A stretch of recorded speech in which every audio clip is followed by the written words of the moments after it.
Hey everybody, thought I would stop and make a quick message about being in your North Node and South Node, what those two things are. Being in your higher purpose and being lost in your South Node purpose. I'll give you an example. For those of you who have struggled in the past and who have had great trauma in your life, we'll use the example of a mother who loses her child. Okay, so being in your South Node would be burying yourself in depression and grief and going off into the darkness by yourself to deal with these feelings, deal with this feeling of anguish and darkness that I do not doubt is one of the most painful things of anybody's life. So dealing with that in your South Node would be to turn to drugs and alcohol. Try to find your way out of your pain by burying your sorrow and getting drunk, getting high, just fucking off into the world without a purpose. North Node in that situation would be grieving, mourning, and then finding the courage and the strength to push forward, understanding that these things happen for a reason.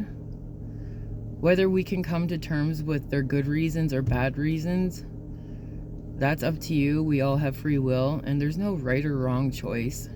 Everybody has the choice to do as they wish.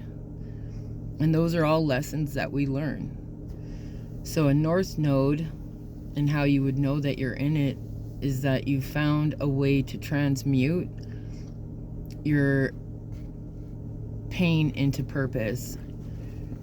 So I have a friend that lost her 2-year-old little boy, and I keep an eye on her through Facebook. We don't talk much, but we've been friends for years, and she's one of my best friends, and she always will be. And if she sees this, she knows who I'm talking about. But I keep an eye on her, and she's a Reiki teacher now, or she does Reiki for a living, one of the two. And I just look at her Facebook sometimes, and I just see how she's pushing through and how she's transmuting her pain into a purpose, and not only to serve herself, but to serve other people. So that's North Node, South Node. I have kicked my addiction, and now I'm putting out these videos to inspire others and let them know that it's doable.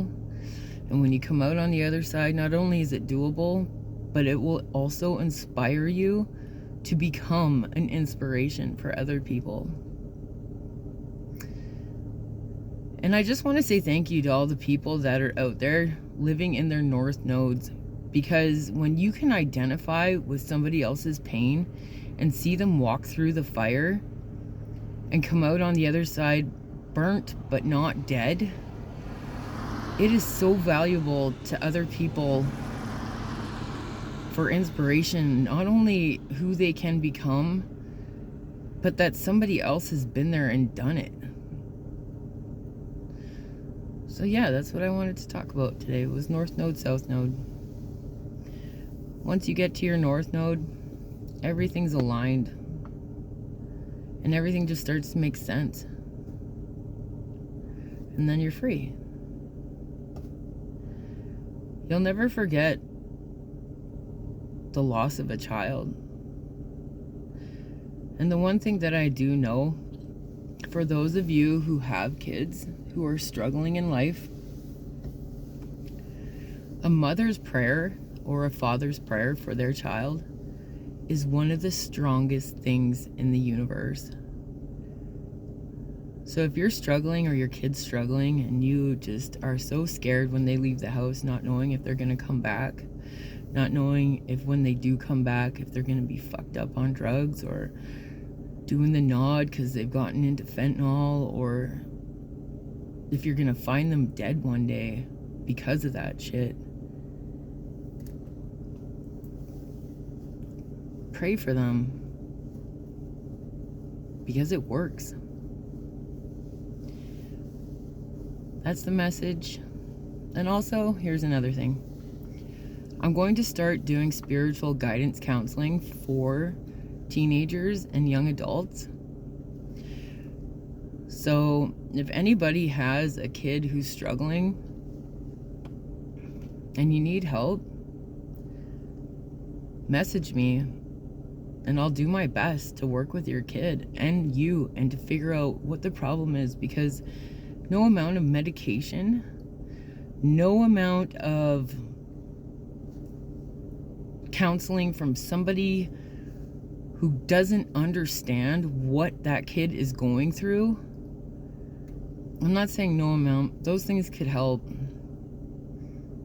But if nothing's working, then they need to be guided and counseled by somebody who has walked their life before.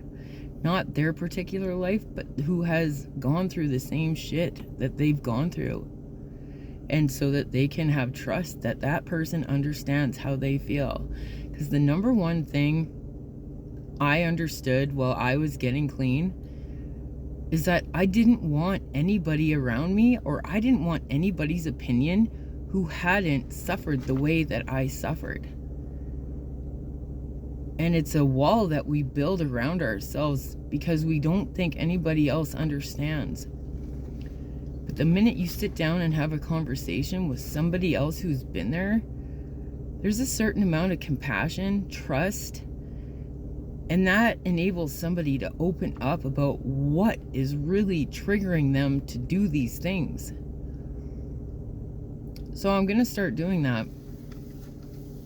If you want to know what my credentials are, I've been a meth addict. I've been an opiate addict.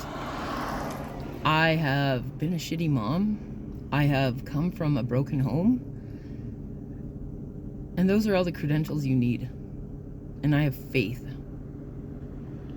So if anybody's struggling, message me, tell me your story. And I'll try and help.